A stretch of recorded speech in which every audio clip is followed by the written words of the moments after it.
All right, friends, welcome to episode 3 of our masterclass on loose leash walking, where we are teaching our puppy fits how to be a much nicer member of society. And in this series, we're working on loose leash walking, which in the past we hadn't really worked on much with him. A lot of trainers will have you reward just right next to your side, which we do sometimes. But this game is all about getting our dogs to check in with us, but then check out the world real quick. Check in with us, check out the world, okay? You might think, oh, this is gonna create that yo-yo effect. This isn't about that. This is about getting our dog to just look at the world and come back into us and feel like they have some control in the situation. We wanna give them a say in things. We wanna make it valuable for coming into us, and then we're gonna toss a treat away from us.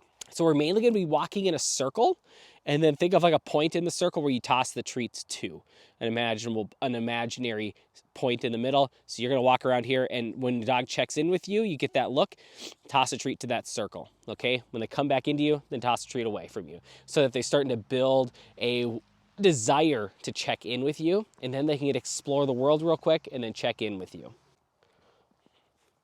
Yes. Yes. Nice. Beautiful.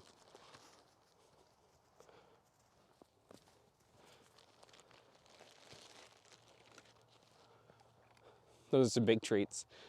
I could use this. He's good at finding treats. I don't need to use such big ones, but you sometimes might use like some bigger liver treats, something like that, so that they can find it easier. Although I am using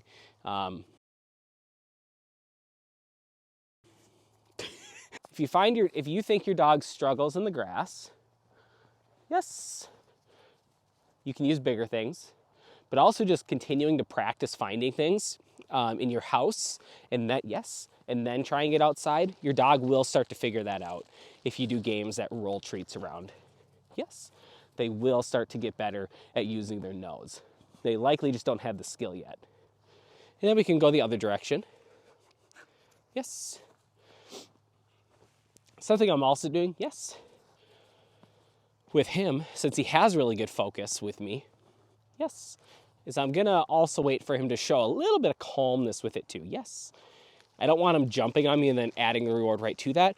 But if your dog, yes, has almost no focus on you and struggles with that in general, yes, I'm not gonna worry about the jumping part early on. Yes, I'd add that criteria in later. Yes, Fitz has great focus, so I'm gonna I'm gonna withhold for a sec while he's being kind of wild and crazy, and then I'll toss the rewards when we get it. Now, don't practice this kind of game off leash until you have great focus skills, and even then, it depends on the situation and the area. I'd recommend finding a fenced-in area to practice this, or using a long line attached to like a harness, so like a 20, 30 feet long line.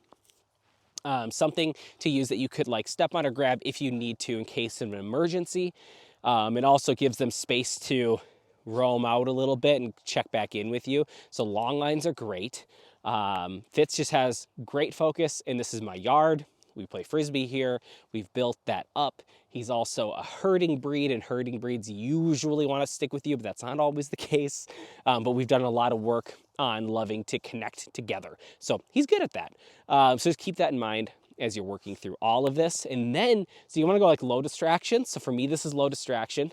Inside is like your lowest distraction, and practice it in multiple rooms of the house. And then try backyard.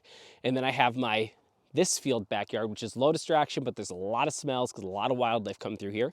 And then I go to like a different field or a slow parking lot, like a place that there's not a ton going on, just a little bit, which we'll go to next. We'll practice this kind of a game in a parking lot, but on leash, not off leash. For safety reasons, we don't need to risk anything like that.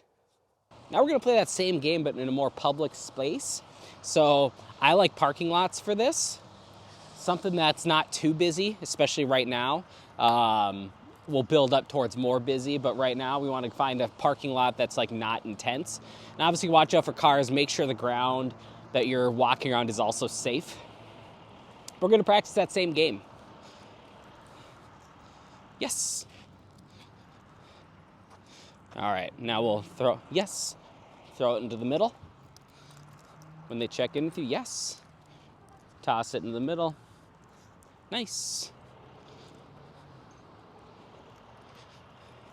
Nice.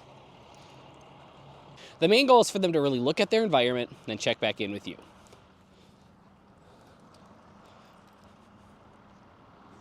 Yes.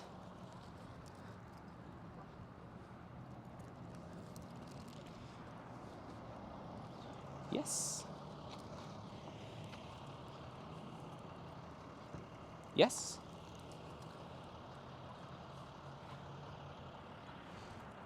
Yes. Yes. Yes. Yes. Yes.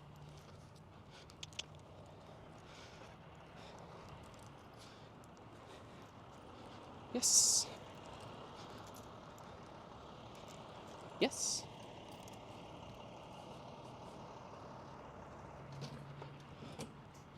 Nice.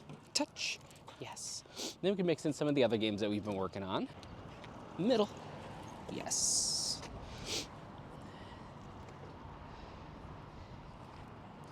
Free. Good boy. Middle.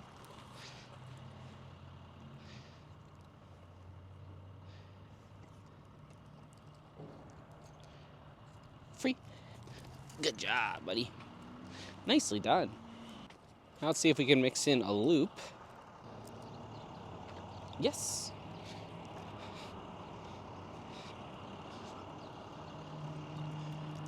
Yes.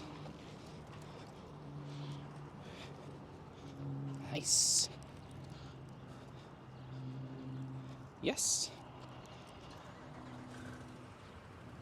Nice job, buddy.